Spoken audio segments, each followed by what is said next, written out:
Hello दोस्तों, good evening. कैसे हैं आप सब लोग? आशा है कि आप सभी अच्छे हैं, खुश हैं, मस्त हैं। हम मनोविज्ञान के बारे में चर्चा कर रहे थे और मनोविज्ञान में हमने कल नया टॉपिक स्टार्ट किया था, अधिगम। उससे पहले हमने कंप्लीट किए थे कई टॉपिक।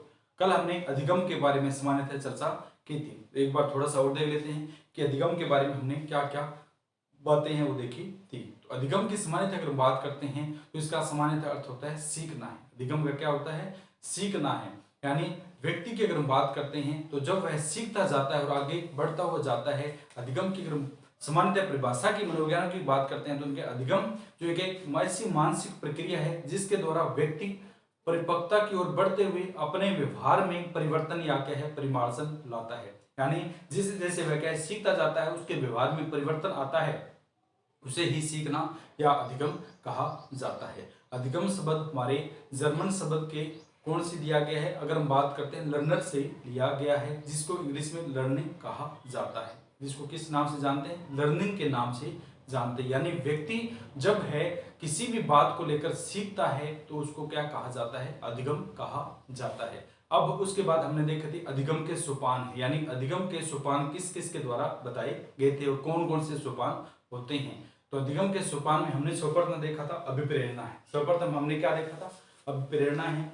कोई भी जो बालक है वो निठल्ला बैठा है, काली बैठा है, किसी के कहने से या अखबार के माध्यम से या टीवी के माध्यम से उसे पता चलता है कि मैं ये कार्य कर सकता हूँ, यानी वह मोटिवेट हो जाता है। सामान्यतः परीक्षाओं से संबंधित बात करते हैं कि कोई व्यक्ति है उसने डिग्री ले रखी है लेकिन वो क्या किसी भी जो कंपटीशन की वो तैयारी नहीं कर रहा है। कोई अपने जानकार व्यक्ति वो जब अपने पास आता है तो कहता है तूने इसकी डिग्री ले रखी है और इसकी वैकेंसी आ रही है तो क्यों ना तुम इसकी तैयारी कर ले। तो वह व्यक्ति क्या दूसरे के कहने पर मोटिवेट हो जाता है और उसकी तैयारी करने स्टार्ट करता है कि सेकंड ग्रेड की वैकेंसी आ रही है या फर्स्ट ग्रेड की वैकेंसी आ रही है तो निठल्ला बैठा है, तेरे पास डिग्री है तो इसकी तैयारी कर ले, तेरे संबंधित सब्जेक्ट है उसको तैयार कर। तो व्यक्ति जब निठल्ला बैठा होता है, किसी के कहने पर मोटिवेट होता है, अभिप्रेरित होता है और उससे संबंधित क्या है वह तैयारी करने लग जाता है। तो पहला कौन सा आता है? अभिप्रेरणा है। दूसरा इसके बाद क्या है? विभिन्न अनुक्रियाएं करता है। जैसे ही खाली बैठा था उसे पता चलता है कि इसकी वैकेंसी आ रही है, मैं कर सकता हूं, तो वह विभिन्न प्रकार की अनुक्रियाएं करता है। यानी वह कोचिंग देखेगा, संबंधित सब्जेक्ट के टीचर के बारे में जानेगा और जो भी उसके लिए क्या किताबें हैं उनको ढूंढने के लिए जाएगा। तो वह जब विभिन्न प्रकार की अनुक्रियाएं करता है तो उसके सामने बाधाएं तो आएगी। क्यों? खाली बैठा था, उसने कोई कार्य नहीं कर रहा था। वो जब कोई कार्य नवीनतम करेगा तो उसके सामने समस्या आएगी। समस्या के रूप में या तो उसे टीचर नहीं मिले या उसे उस सब्जेक्ट से संबंधित बेस्ट बुक नहीं मिलेगी, क्यों? पता ही नहीं उसे उसके बारे में। तो विभिन्न प्रकार की क्या आती है? बाधाएं आती है। तो पहला कौन सा? अभिप्रेरणा है। दूसरा हमने बात की थी कि वह विभिन्न अनुक्रियाएं करेगा। तीसरा क्या? उसके सामने बाधाएं आएगी। बाधाओं से जब वह निपट लेता है यानी एक समय बाद उसे कोचिंग भी मिल जाएगी और अच्छा शिक्षक भी मिल जाएगा और किताबें भी उसे जो जिस प्रकार की अनुकूल से किताबें चाहिए वो किताबें वो ढूंढ लेगा। तो इन बाधाओं को जैसे वह पार कर लेता है, इन बाधाओं से निपट लेता है तो स्वयं क्या पुनर्बलित होता है कि हाँ मैं कुछ तो कर सकता हूँ। खुद में थोड़ा विश्वास हो आता है, पुनर्बल देता है खुद को कि हाँ मैं ऐसा कर सकता हूँ। फिर वो तैयारी करता है। तैयारी करने के बाद जब अंतिम पड़ाव में आता है यानी उसका एग्जाम होने वाला है, अभी 10-15 दिन बाद उसका एग्जाम है। जैसे ही उसका एग्जाम पास में आता है तो पिछले जो अनुभव है उनका संतुलन करता है। यानी पिछले जो एग्जाम में उसने तैयारी की थी और उस तैयारी के अनुरूप वह रह जाता है। तैयारी तो उसने अनुकूल स्थिति में की थी, यानी जिस शिक्षा जिस सब्जेक्ट से था उसने प्रॉपर तैयारी की थी, लेकिन किसी भी कारणवश से वह रह जाता है। तो पिछले जो उसने गलतियां की थी उन अनुभवों का क्या है? संगठन करता है। उन अनुभवों के बारे में देखता है, सोचता है कि मैंने कहां पर गलती की थी और अंत में वह क्या है जिस सब्जेक्ट की तैयारी कर रहा है, first grade second grade lecturer जो भी तैयारी कर रहा है प्रोफेसर की, उस सब्जेक्ट में क्या है वो अपना लक्ष्य हासिल करता है। तो इस प्रकार वह लक्ष्य जब हासिल कर लेता है तो ये क्या है? अधिगम का सबसे अच्छे सोपानों में माना जाता है। तो लक्ष्य सबसे अधिगम का सर्वोत्तम सोपान है। लक्ष्य प्राप्ति क्या है? अधिगम का सर्वोत्तम सोपान है।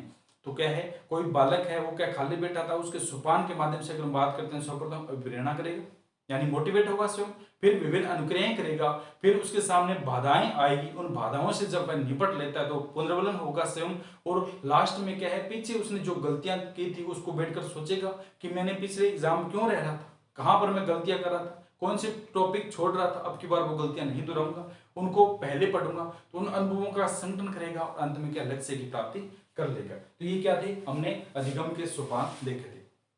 इसके बाद क्या है, विभिन्न मनोवैज्ञानिक है उनके द्वारा क्या है अधिगम की परिभाषाएं हैं वो दी गई है। विभिन्न मनोवैज्ञानिकों ने इसकी परिभाषाएं दी थी।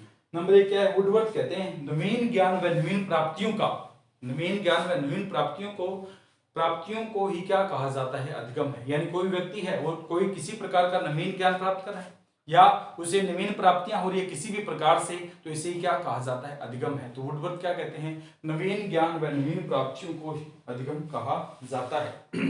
दूसरा हमने देखा था क्रो एंड क्रो है। तो क्रो एवं क्रो क्या कहते हैं, सीखना आदतों ज्ञान व अभिवृत्तियों का अर्जन है। सीखना आदतों ज्ञान व अभिवृत्तियों का अर्जन है। यानी कोई जो बालक है वो सीखता है तो उसका ज्ञान में परिवर्तन होता है, आदत में परिवर्तन होता है, इसी के परिणाम स्वरूप को क्या कहा जाता है, अधिगम कहा जाता है। तीसरे आते हैं गिलफोर्ड है। तो गिलफोर्ड ने परिभाषा दी थी कि व्यवहार के परिणाम स्वरूप व्यवहार में परिवर्तन ही क्या कहलाता है, अधिगम है। यानी मैं हूं, मैंने किसी सामने वाले व्यक्ति का व्यवहार देखा और उसके व्यवहार के अनुरूप मैंने उसका अनुकरण करना स्टार्ट कर दिया, उसके पीछे पीछे जैसा व्यवहार करता मुझे उसका अच्छा लगा व्यवहार, तो उसी के अनुरूप मैंने व्यवहार करना शुरू कर दिया और उसके व्यवहार से सीख रहा हूं, तो इसे क्या कहा जाता है, अधिगम है। यानी व्यवहार के परिणाम स्वरूप व्यवहार में परिवर्तन लाना ही क्या कहलाता है, अधिगम है। कौन देते हैं, गिलफोर्ड देते हैं। इसके बाद गेट्स व अन्य मनोवैज्ञानिक आए थे।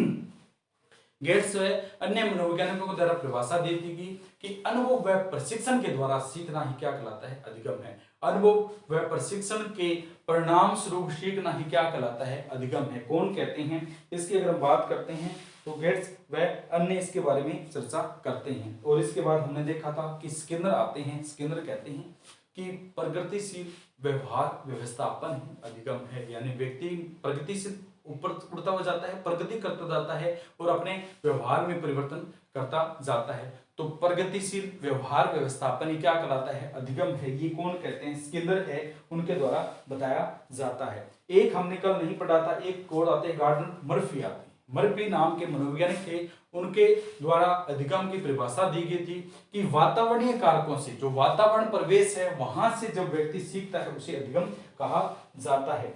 वातावरण में जिस प्रकार की वातावरण से हमें आवश्यकता होती है, उन आवश्यकताओं को लेकर जब हम वातावरण में जाते हैं और वातावरण से कुछ न कुछ हम जब ग्रहण करते हैं तो इसे ही क्या कहा जाता है, अधिगम है। तो कौन थे, गार्डनर मर्फी के द्वारा यह परिभाषा दी गई थी।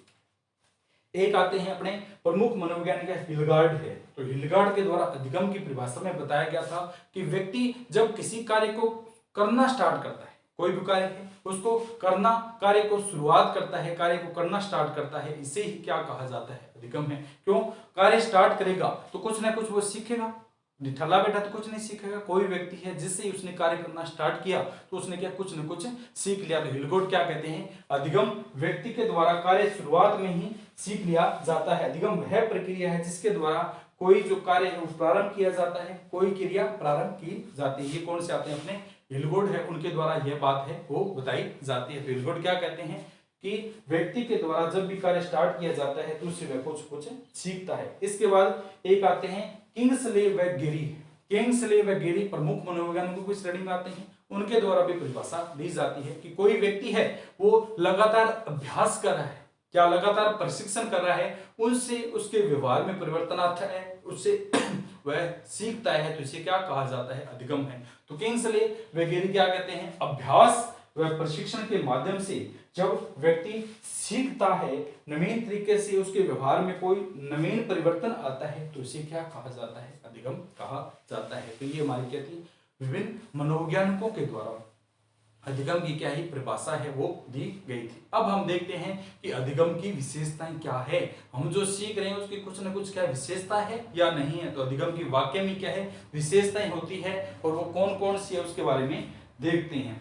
तो अधिगम क्या है, एक तो सार्वभौमिक होता है। अधिगम पहला पॉइंट पढ़ेंगे किस प्रकार का है, सार्वभौमिक होता है। यानी अधिगम हर जगह हो सकता है। यानी ऐसा नहीं है कि हम केवल बंद कमरे में सीखें, बाहर भी जाते हैं तो बाहर से भी सीखते हैं, कक्षा कक्ष में सीखते हैं, बाहर के वातावरण से सीखते हैं, बाजार जाते हैं वहीं सीखते हैं, मार्केट में जाएंगे वहीं सीखेंगे, बस में बैठे हैं वहीं सीखेंगे। तो सीखना क्या है, सार्वभौमिक है। अधिगम किस प्रकार की प्रक्रिया है, फर्स्ट पॉइंट पूछ लिया जाता है तो अधिगम अपनी सार्वभौमिक प्रक्रिया है, यानी हर परिस्थिति हर परिवेश में व्यक्ति क्या कर सकता है, सीख सकता है। तो अधिगम पहला पॉइंट कौन सा आता है, सार्वभौमिक प्रक्रिया है। दूसरा, सीखना वातावरण की उपज है। सीखना किस प्रकार की है, हम जिस परिवेश में रहते हैं उस परिवेश की उस वातावरण की उपज है। वातावरण में हम किसी भी वातावरण में चले जाते हैं तो वहां ने कुछ न कुछ सीखते हैं। तो जैसे कोई भीड़ वाला इलाका है तो वहां से कुछ सीखें, शांत एरिया है वहां से कुछ सीखेंगे, कोई समुदाय के लोग बैठे वहां से कुछ सीखते हैं। तो सीखना किस प्रकार का है, अधिगम किस प्रकार का है, अगर हम बात करते हैं तो वातावरण की उपज है। सीखना या अधिगम वातावरण की उपज है। सीखना क्या उम्र भर चलता रहता है या एक सीमा के बाद रुक जाता है, एक आयु सीमा जब हो जाती है तो व्यक्ति क्या सीखना बंद कर देता है। तो सीखना जो है अधिगम है, यह जीवन पर्यंत चलता रहता है, जब तक व्यक्ति की मृत्यु नहीं हो जाती है तब तक क्या है, व्यक्ति सीखता चलता जाता है। यानी ऐसा नहीं है कि व्यक्ति 90 वर्ष का हो गया तो सीखना बंद कर देगा, कुछ ना कुछ वह क्या सीखता रहता है। तो सीखना या अधिगम एक इस प्रकार की प्रक्रिया है, एक यह हमारी जीवन पर्यंत चलने वाली प्रक्रिया है। इसके बाद सीखना किस प्रकार का है, व्यवहार में परिवर्तन करना है। सीखना किस प्रकार की प्रक्रिया है या सीखना को अधिगम कहा जाता है, तो अधिगम किस प्रकार की प्रक्रिया है, व्यवहार में परिवर्तन करना है। सीखना किस प्रकार की है, व्यवहार में परिवर्तन लाना ही क्या कहलाता है, सीखना है। सीखना बुद्धि में विकास करना है, ये हम क्या पढ़ रहे हैं, अधिगम की विशेषताएं या सीखने की विशेषताएं हैं। तो सीखना क्या करता है, बुद्धि में विकास करता है। जैसे जैसे हम क्या है बड़े होते जाते हैं तो हमारे क्या है सीखते जाते हैं, सीखते जाते हैं तो बुद्धि का विकास होता जाता है। कोई बात हमारे सामने पहली बार आई थी तो हमें बहुत दुख हुआ, दूसरी बार आती कम, तीसरी बार आती उससे कम। इस प्रकार क्या जैसे जैसे हम क्या है उस बात को जानने लगते हैं, यानी हमारी क्या बुद्धि का विकास हो रहा है। तो इसमें क्या सीखना बुद्धि में विकास करना है। सीखना किस प्रकार का है, बुद्धि में विकास करना है। सीखना जो होता है वो किस प्रकार का है, अनुभवों का संगठन है। जिस प्रकार हमने पीछे कोई गलतियां की थी उनसे हमने कुछ न कुछ सीखे थे, आज हम कुछ कार्य कर रहे हैं तो पीछे जो हमने अनुभव किए हुए हैं, यानी हम इस प्रक्रिया में हमने ये कार्य प्रणाली अपनाई थी जिससे हमें ये नुकसान हुआ, ये फायदा हुआ, उन अनुभवों का संगठन करेंगे और उसके माध्यम से आगे सीखेंगे। तो सीखना किस प्रकार का है, अनुभवों का संगठन है। अधिगम किस प्रकार का है, सीखना या अधिगम अनुभवों का संगठन है। जैसे एक कोई बच्चा था सेकंड ग्रेड या फर्स्ट ग्रेड की तैयारी कर रहा था, पीछे उसने कुछ गलतियां की, फिर दूसरी बार वो तैयारी करने लगा तो उन अनुभवों को पीछे उसने देखा कि मैंने कहाँ किस प्रकार गलती की थी, तो उनके बारे में क्या देखेगा, उनका संगठन करेगा कि हाँ यहाँ गलती की थी, दोबारा यह नहीं करूंगा, और नई तरीके से वह तैयारी करता है। तो उसने सीख लिया, क्यों, पीछे के अनुभव थे, जहां गलतियां की थी उन टॉपिकों पे दोबारा नहीं जाएगा, नवीनतम तरीके से नए सिरे से तैयारी करता है और अंत में लक्ष्य को हासिल करता है। तो सीखना किस प्रकार का है, सीखना जो अगर हम बात करते हैं ये हमारे अनुभवों का संगठन है। सीखना एक खोज करना है। कोई व्यक्ति है जब कोई काम करता है, सीखता है या अधिगम करता है तो वो क्या कर रहा है, नवीनतम खोज कर रहा है, यानी ऐसे नहीं है वो पुराने तरीके से चल रहा है। तो जैसे हम कोई नया कार्य स्टार्ट करते हैं तो हमें पहले पता नहीं होता इसका रिजल्ट क्या होगा, लेकिन जैसे ही हम क्या धीरे धीरे उसके बारे में सीखते जाते हैं, आगे बढ़ते जाते हैं, तो बाद में हमें पता चलता है इसका परिणाम ये है। तो सीखना एक क्या है, खोज करना है, नवीनतम आंकड़े आते हैं, नवीनतम बातों का पता चलता है। तो अधिगम या सीखना एक किस प्रकार की है, खोज करना है। इसके बाद आती है कि अधिगम क्या है, सक्रिय रहकर होता है। अधिगम किस प्रकार है, सक्रिय रहकर है। एक है मानसिक क्रिया है, अधिगम की अगर हम बात करते हैं मानसिक क्रिया है, जब हमने अपने दिमाग से जान लिया कि हम इसको सीख जाएं तो सीख जाएं, जब हमारे दिमाग में ये बात आ कि हम इसको नहीं सीख पाएंगे तो क्या है, फिर चाहे कुछ भी कर लो सीख नहीं पाता है व्यक्ति, अधिगम नहीं कर पाता है। क्यों, क्योंकि हमारे दिमाग ने पहले जवाब दे दिया। तो अधिगम किस प्रकार की, एक मानसिक प्रक्रिया है, यानी मस्तिष्क के द्वारा होने वाली कौन सी है, प्रक्रिया है। तो अधिगम किस प्रकार की है, एक मानसिक प्रक्रिया है। और अधिगम किस प्रकार है, सक्रिय रहकर होता है। कोई व्यक्ति है उसको आप चाहे कितना भी समझा लो, अगर वो निठल्ला बैठा है, निष्क्रिय बैठा है, तो उसको कितना ही कह लो वो सक्रिय नहीं होगा और वो सीख नहीं पाएगा, बिल्कुल आगे नहीं बढ़ेगा। जहां जीरो था वहां जीरो पर जीरो रहेगा। क्यों, उसका मानसिक संतुलन ही सही नहीं है, वो सक्रिय नहीं है। आप उसको कितनी बार कह लो, 1 बार, 4 बार, 6 बार, वो सक्रिय खुद ही नहीं हो रहा तो आप उसको कितना ही पढ़ा लो, कितना ही बता दो, वो आगे सक्षम अपने लक्ष्य को प्राप्त नहीं कर पाएगा। तो अधिगम किस प्रकार की सक्रिय क्रिया है, जब व्यक्ति अंदर से सक्रिय होता है, सेल्फ है कि हाँ मैं करूंगा, चाहे उसका परिणाम कुछ भी हो, फेल हो पास हो, लेकिन मैं करके रहूंगा, इसको करूंगा, तो कौन सा है, ये एक सक्रिय प्रक्रिया है। कई व्यक्ति के हैं हाँ ये वैकेंसी आगे से है, ठीक है, सोचते रहते हैं, कार्य करते नहीं है, तो क्या निष्क्रिय जब होता है तो अधिगम नहीं होता है। कोई व्यक्ति जब निष्क्रिय भाव में पड़ा रहता है, निष्क्रिय होता है, तो वो कुछ भी सीख नहीं पाता है, नहीं वह अनुभवों से न ज्ञान अर्जित किसी प्रकार से नहीं सीख पाता है। तो सीखना या अधिगम किस प्रकार की प्रक्रिया है, सक्रिय प्रक्रिया है, यानी इसमें एक्टिव होना पड़ता है। सीखने में क्या है, समय लगता है। कोई भी व्यक्ति है अधिगम करता है, वो क्या है, उसमें समय लगता है। जैसे कोई बात करते हैं, कोई कथक डांसर है, कथक की नृत्यांगना है, वो कथक सीखना चाहती है, वो सोचती है कि मैं 4 दिन में कथक सीखता हूँ, तो ऐसा नहीं है। जब वह सीखेगी तो उसे 4-6 महीने का समय लगता है।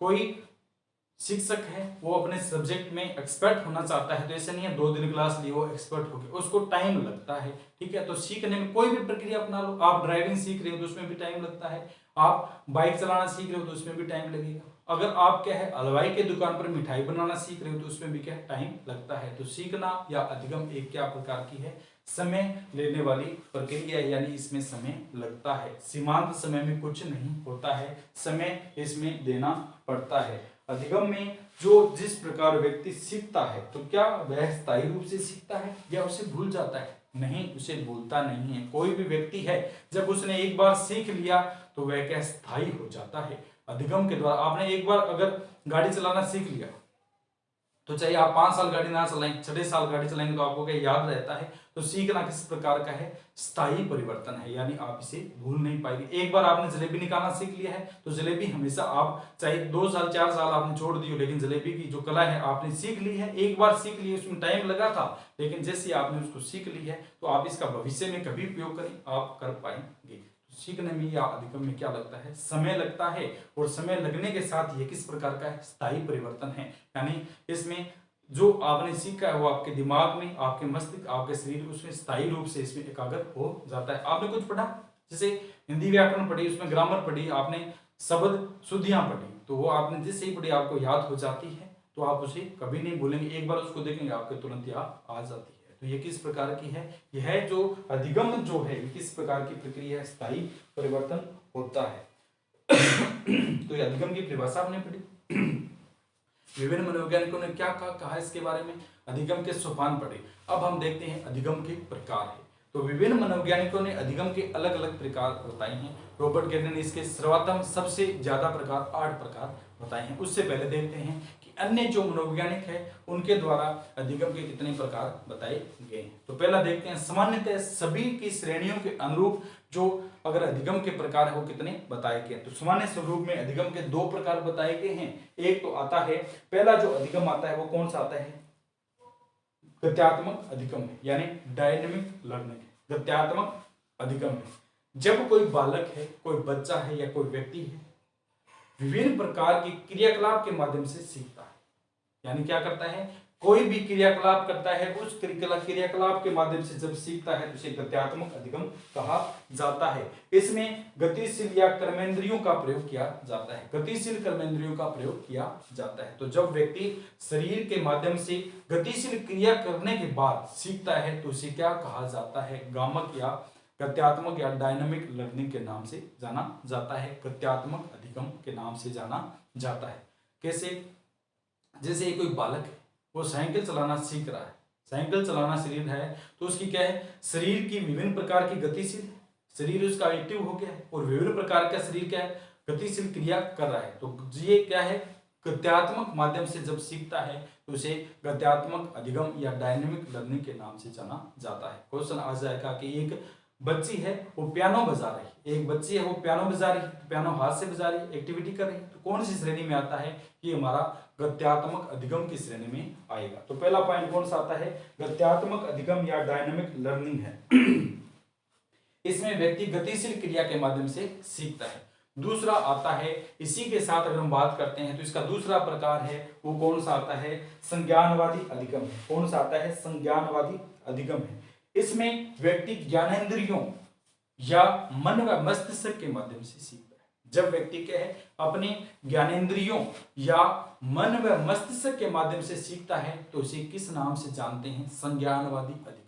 किस नाम से है? संज्ञानवादी अधिगम है। जब व्यक्ति के द्वारा अपने मन व मस्तिष्क व ज्ञानेंद्रियों का प्रयोग किया जाता है तो इसे हम किस नाम से जानते हैं? संज्ञानवादी अधिगम है, कॉग्निटिव अधिगम है, कॉग्निटिव अधिगम या कॉग्निटिव लर्निंग के नाम से जानते हैं। जैसे इसका उदाहरण की अगर बात करते हैं, कक्षा में गए, गुरुजी ने गणित का कोई सवाल दे दिया, गुरुजी ने क्या है गणित का सवाल दे दिया, तो हम गणित के सवाल का गुरुजी जल्द से जल्द उत्तर पाना चाहते हैं कि इसका बारे में बताइए। तो हम क्या है तुरंत प्रभाव से अपने मन ही मन यानी मस्तिष्क में लगातार उस सवाल के बारे में उत्तर ढूंढना स्टार्ट करते हैं और उस उत्तर पर पहुंच जाते हैं, गुरु जी को बता देते हैं। तो ये किस प्रकार का अधिगम है? ये हमारा संज्ञानवादी अधिगम है।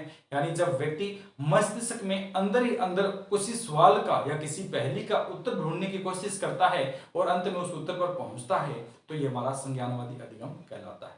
दूसरा, गुरुजी ने क्या है कोई पहाड़ी बोलने के लिए और इसको बोला 20 5 कितने होते हैं, 20 5 कितने होते हैं, तो हमने अंदर ही अंदर कैलकुलेशन किया, गुरुजी को क्या उत्तर बता दिया। यानी दिमाग ही दिमाग के अंदर किसी सवाल को हल कर उसका उत्तर बताना कौन सा अधिगम कहलाता है? संज्ञानवादी अधिगम कहलाता है। या हमारे गुरुजी हैं, गुरुजी ने क्या किसी पर निबंध रखने के लिए कहा, जैसे उन्होंने कहा कि पीएम के बारे में निबंध, हमारे देश के जो प्रधानमंत्री हैं उनके बारे में आप निबंध लिखें। तो जैसे ही हम पीएम के बारे में सोचते हैं तो हमारे मन में विचार आते हैं और उन्हीं विचारों को हम क्या लिख देते हैं। तो ये किस प्रकार का अधिगम आता है? संज्ञानवादी अधिगम है कि हमारे प्रधानमंत्री ऐसे हैं, ये इस प्रकार के, वहां के रहने वाले इनकी माता जी ये है, ठीक है। तो जैसे क्या है मस्तिष्क में क्रियाएं होती है, मस्तिष्क के द्वारा क्या है विभिन्न अनुक्रियाएं की जाती है और कोई कार्य किया जाता है तो इसे संज्ञानवादी अधिगम कहा जाता है। तो सामान्यतः अधिगम दो प्रकार के होते हैं, एक तो कौन से होते हैं गामक या गत्यात्मक अधिगम है जिसे डायनेमिक लर्निंग कहा जाता है, दूसरे संज्ञानवादी अधिगम है जिसे कॉग्निटिव लर्निंग के नाम से जाना जाता है। इसके बाद अगर हम चर्चा करते हैं कि एक उस्सुबेल नाम के मनोवैज्ञानिक थे, उनके द्वारा अधिगम के कितने प्रकार बताए थे। तो उस्सुबेल ने 1968 में अधिगम के 4 प्रकार बताए थे। उस्सुबेल ने 1968 के अंदर के अधिगम के कितने 4 प्रकार बताते हैं। पहला ये प्रकार बताते हैं कि कोई व्यक्ति है वो किस माध्यम से सीख सकता है। तो ये पहला बताते हैं कि अभिग्रहण सीखना है। कौन सा आता है? अभिग्रहण सीखना है। जैसे मैं कुछ बात कर रहा हूं तो मेरे से क्या कुछ वो ग्रहण करेंगे, उससे क्या सीख जाते हैं। तो पहला उस्सुबेल ने 1968 में अधिगम के 4 प्रकार बताए हैं। पहले कौन सा आता है? अभिग्रहण सीखना, यानी मेरे से कुछ उन्होंने बात ग्रहण की और उससे सीखा, तो ये कौन सा कहलाता है? अभिग्रहण है। दूसरा आता है अन्वेषण सीखना है, अन्वेषण है मेरी बातों का अनुकरण कर जब वो कोई सीखता है तो उसे क्या कहा जाता है? अन्वेषण अधिगम कहा जाता है। तीसरा इन्होंने बताया था रटकर सीखना है। तीसरा क्या है? रटकर सीखना। कई बालक उसे कुछ भी कह लो वो रट्टा मारे, रट्टे के माध्यम से सीखते हैं। जैसे कोई गुरुजी ने क्या है निबंध दिया तो उसको क्या है रट्टा मार के आएंगे, गुरुजी कुछ भी बोले वो रट्टा मार के पूरा निबंध सुनाते हैं, तो इसको क्या कहा जाता है? रटकर अधिगम है। तीसरा एक आता है, चौथा आता है अर्थपूर्ण अधिगम है। कई बालक उसमें होंगे, निबंध का रट्टा तो मारा होगा लेकिन क्या है वो जिस पॉइंट की जिस शब्द का अर्थ पूछते हैं उसका अर्थ बताते हैं और सही तरीके से क्या है निबंध के बारे में व्याख्या करते हैं। तो ये किस प्रकार का है? अर्थपूर्ण अधिगम है। तो कौन सा है? पहला अगर हम बात करते हैं अभिग्रहण सीखना है, अन्वेषण सीखना है, तीसरा रटकर सीखना है और चौथा कौन सा आता है? अगर हम बात करते हैं अर्थपूर्ण सीखना है। ये उस्सुबेल के द्वारा 1968 में अधिगम के 4 प्रकार बताए गए। अब जो अगर आप बात करते हैं कि बीएस ब्लूम ने अधिगम के प्रकार बताए थे, लेकिन कई मनोवैज्ञानिक कई पुस्तकों में क्या उसके प्रकार की श्रेणी में रखा जाता है और कई किताबों में क्या इसकी अगर बात करते हैं तो अनुक्षेत्र आते हैं। अधिगम के क्या बताए जाते हैं? अनुक्षेत्र है, यानी कौन सा अनुक्षेत्र किस श्रेणी में आता है। तो अगर हम बात करते हैं बीएस ब्लूम ने मुख्यतः 3 अनुक्षेत्र बताए थे। एक तो क्या है? ज्ञानात्मक है, दूसरा भावात्मक है और तीसरा कौन सा आता है? क्रियात्मक। ज्ञानात्मक, भावात्मक और कौन सा आता है? क्रियात्मक अनुक्षेत्र। ज्ञानात्मक अनुक्षेत्र की अगर बात करते हैं तो बीएस ब्लूम कहते हैं जब हम मस्तिष्क का प्रयोग करते हैं और उसके द्वारा किसी पहेली, सवाल या किसी भी गणना का उत्तर देने की कोशिश करते हैं तो ये कौन सा आता है? हमारा ज्ञानात्मक अनुक्षेत्र आता है। कौन सा आता है? ज्ञानात्मक अनुक्षेत्र की श्रेणी में आता है। जैसे गुरुजी ने कोई सवाल दिया, गुरुजी ने क्या हमें कोई सवाल दिया, जैसे साधारण व्यास से संबंधित गुरुजी ने कोई सवाल पूछा, तो हम उस देखते हैं सर्वप्रथम तो हम क्या उस सवाल के नियम की ओर जाएंगे। जैसे साधारण व्यास का गुरुजी ने क्वेश्चन दिया कि इसका ब्याज निकालें, तो सर्वप्रथम हम जाएंगे कि साधारण ब्याज का सूत्र क्या होता है, यानी इसका नियम क्या होता है। तो साधारण ब्याज का मूलधन गुणा दर गुणा 100/100, मूलधन गुणा दर गुणा समय/100 या मूलधन गुणा 100/100, इस प्रकार का है। उसमें देखें कि कौन सा नियम होता है। तो जैसे ही हमारे दिमाग ने क्या काम करना स्टार्ट किया, तो ये कौन सा आता है, ये ज्ञानात्मक है। यानी हमें उस चीज का जब तक ज्ञान नहीं होगा अधिगम नहीं कर पाएंगे। तो बीएस ब्लूम कहते हैं कि ज्ञानात्मक अनुक्षेत्र ऐसा क्षेत्र है जिसमें यदि व्यक्ति को ज्ञान होगा तो वह क्या उस समस्या से निपट लेगा, उस समस्या का उत्तर दे देगा। जैसे कोई शिक्षक है, उसके द्वारा पूछ लिया जाता है कि यूएनओ की स्थापना कब की गई, तो यूएनओ कहां पर है, तो यूएनओ की स्थापना पूछ लिया। अगर हमें पता है तो हमें दिमाग में कई बातें चलेगी कि यूएनओ तो क्या है, यूनाइटेड नेशन ऑर्गेनाइजेशन है या संयुक्त राष्ट्र संघ या प्रावधान है, किस प्रकार की प्रक्रिया है। तो हमारे दिमाग में प्रक्रिया चलती है कि संयुक्त राष्ट्र संघ है, इसका मुख्यालय हेग नीदरलैंड में है। और ये जब द्वितीय विश्व युद्ध हुआ था तो सभी देशों के समझौते के लिए शांति व्यवस्था बनाए रखने के लिए इसकी स्थापना की गई। अगर हमारे दिमाग में ये चीजें हैं तो हम उसका उत्तर दे देंगे, लेकिन ये है ही नहीं तो हम उसका उत्तर कहां से लेंगे। तो ये किस प्रकार का है, ज्ञानात्मक अनुक्षेत्र है। जब व्यक्ति को संबंधित जो क्वेश्चन पूछा जाएगा उससे संबंधित ज्ञान होगा तो वह उसका उत्तर दे देता है। तो ये कौन सा आता है, ज्ञानात्मक। दूसरा भावात्मक अनुक्षेत्र है। इसमें बालक बालिकाएं या जो व्यक्ति होता है वो भावनाओं में बह जाता है। वो कौन से है, उसके अंदर क्या भावनाएं जो होती है उनमें बह जाता है। कई बार देखा होगा कोई बालक खुश ज्यादा रहते हैं, कई दुखी रहते हैं, कई प्रेम का आनंद करते हैं, कई घृणा करते हैं। कई बच्चों को देखा होगा एक दूसरे की घृणा करते हैं। एक सामान्य श्रेणी का बच्चा है और एक उच्च श्रेणी का बच्चा है, तो सामान्य श्रेणी के बच्चे से उच्च श्रेणी का बच्चा क्या दूर ही रहता है, क्यों घृणा करता है वो। तो ये किस प्रकार का है, भावनात्मक अनुक्षेत्र है। कौन सा आता है, भावनात्मक अनुक्षेत्र है। तीसरा आता है क्रियात्मक अनुक्षेत्र। जब व्यक्ति क्रियाकलाप के माध्यम से सीखता है, जब व्यक्ति क्या करता है, क्रियाकलाप करता है और उससे सीखता है, तो ये कौन सा आता है, क्रियात्मक अनुक्षेत्र है। कौन सा आता है, मनोशारीरिक क्रियाएं करता है। इसमें कौन सा करता है, मनोशारीरिक यानी शरीर के द्वारा क्या क्रियाएं करता है। जैसे व्यक्ति है, बालक है, कक्ष में बैठे हैं, छुट्टी की घंटी बजते तुरंत प्रभाव से दौड़ जाते हैं, चलते हैं, फिरते हैं, दौड़ते हैं, ऊपर ऊंचा कूदते हैं, किसी प्रकार के फिजिकल जब एक्टिविटी करते हैं यानी शरीर को जब वह दुलाते हैं, तो ये कौन सा प्रकार का है, क्रियात्मक अनुक्षेत्र होता है। तो बीएस ब्लूम के द्वारा कितने अनुक्षेत्र बताए गए हैं, 3 है, ज्ञानात्मक, भावात्मक और क्या है, क्रियात्मक। ये तो क्या है इनके अनुक्षेत्र। लेकिन जब शिक्षण विधियां पढ़ते हैं तो इनको खूब पढ़ते हैं। शिक्षण विद्या जब पढ़ी जाती है तो बीएस ब्लूम की हर सब्जेक्ट में इनके द्वारा शिक्षण विद्या दी गई है। इनके ज्ञानात्मक, भावात्मक और क्रियात्मक पक्ष वहां पर बताए गए। चाहे एसएस पढ़ो, चाहे मैथ पढ़ो, चाहे विज्ञान पढ़ो, चाहे इंग्लिश पढ़ो, कोई भी सब्जेक्ट पढ़ेंगे तो बीएस ब्लूम के अपनी शिक्षण विधियों में ये ज्ञानात्मक, भावात्मक और क्रियात्मक पक्ष वो लेकर आते हैं। शिक्षण विद्या कभी देखेंगे तो उनमें विस्तृत चर्चा फिर करेंगे। तो ये क्या है, मुख्यतः इनके 3 प्रकार बताए गए। अब इसके बाद आते हैं रॉबर्ट गेने। रॉबर्ट गेने ने अधिगम के कितने प्रकार बताए हैं, तो इनके द्वारा सबसे ज्यादा प्रकार बताए गए हैं। तो रॉबर्ट गेने ने अपने द्वारा अनुभव के अनुरूप इसके 8 प्रकार बताए। रॉबर्ट गेने ने अधिगम के कितने प्रकार है, 8 प्रकार बताए हैं। पहला तो क्या है, संकेत अधिगम। कई जो बालक होते हैं वो टीचरों के द्वारा बोलचाल से वैसे नहीं पढ़ाए जाते हैं, समझाए नहीं जाते हैं, तो ऐसे के लिए विभिन्न प्रकार की जो पद्धतियां आ गई है जिनमें क्या संकेत के माध्यम से बच्चा सीख जाता है। तो प्रथम प्रकार कौन सा है, संकेत अधिगम है। दूसरा इनके द्वारा उद्दीपक अनुक्रिया अधिगम है। कौन सा आता है, उद्दीपक अनुक्रिया अधिगम है। यानी कोई जो बालक है वो कोई उद्दीपक उसके सामने होगा तो वो क्या करेगा, अनुक्रिया करता है। कोई बालक है वो निठल्ला बैठा है, उसके सामने जिससे क्या आते हैं, किसी भी प्रकार की उद्दीपक उसके सामने होगा तो वो क्या अनुक्रिया करेगा। जैसे क्या है एक हम पढ़ेंगे कि थॉर्नडाइक के द्वारा क्या है, बिल्ली के ऊपर प्रयोग किया गया था। थॉर्नडाइक ने क्या है, भूखी बिल्ली पर प्रयोग किया था। उसके सामने क्या, बिल्ली को भूख लगी थी तो उसके सामने कुछ खाने के लिए क्या है, मांस का टुकड़ा रख दिया, तो विभिन्न अनुक्रियाएं करते हैं, उससे क्या है, सीख जाती है। तो पहला कौन सा आता है, संकेत अधिगम है। दूसरा अगर हम बात करते हैं उद्दीपक अनुक्रिया अधिगम है। तीसरा अगर हम बात करते हैं कौन सा आता है, श्रृंखला अधिगम है। कोई भी जो बालक है वो पहले देखेगा कि मैंने इस श्रेणी में ये कार्य किया, इसमें ये कार्य किया, किस प्रकार में इसमें सही हूं या गलत हूं। तो पहला संकेत उद्दीपक अनुक्रिया है। तीसरा अगर हम बात करते हैं श्रृंखला अधिगम है। तीसरा कौन सा कहलाता है, श्रृंखला अधिगम है। चौथा की अगर हम बात करते हैं शाब्दिक अधिगम है। शब्दों के माध्यम से जो व्यक्ति सीखता है तो उसे शाब्दिक अधिगम कहा जाता है। पांचवी की अगर बात करते हैं निवेदीकरण अधिगम है। जब दो चीजों में डिफरेंस करने लगता है और उन डिफरेंस के माध्यम से सीखता है तो इसे विभेदीकरण अधिगम के नाम से जाना जाता है। इसके बाद आता है संप्रत्यय अधिगम। किसी भी बात को लेकर हमारे दिमाग में जब संप्रत्यय आने लगते हैं, यानी उसके एक चित्र आने लगता है, उसके माध्यम से जब हम सीखते हैं तो इसे क्या कहा जाता है? संप्रत्यय अधिगम। किस नाम से जानते हैं? संप्रत्यय अधिगम है। इसके बाद फिर बात करते हैं सिद्धांत अधिगम है। फिर एक सिद्धांत पर पहुंच जाते हैं और उससे सीखते हैं। लास्ट में आता है समस्या समाधान अधिगम। तो इस प्रकार रॉबर्ट गेनिंग के द्वारा अधिगम के कितने 8 प्रकार बताए गए। सबसे ज्यादा जो प्रकार है वो रॉबर्ट गेनिंग ही बताइए।